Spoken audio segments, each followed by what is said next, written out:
বিশ্বনবী কাঁদতে কাঁদতে মাথা তুলবেন, বলবেন আল্লাহ, দুনিয়াতে সব নবীরা স্পেশাল দোয়া করেছে, আমি করি নাই, এবার আমি আমার স্পেশাল দোয়াটা করতে চাই, আপনি কবুল করবেন কিনা বলেন। আল্লাহ বলবেন, নবী কি আপনার দোয়া বলেন?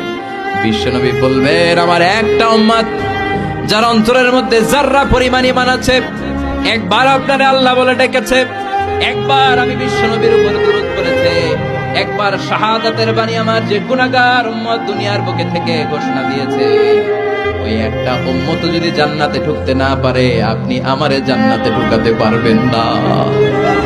আল্লাহ বলবেন, সাল তুতা, সাল সাল তুতা, ওয়াশফা তুশাফা, শাফাত করেন নবী করেন, যার জন্য দোয়া করবেন আমি কবুল করে নেব।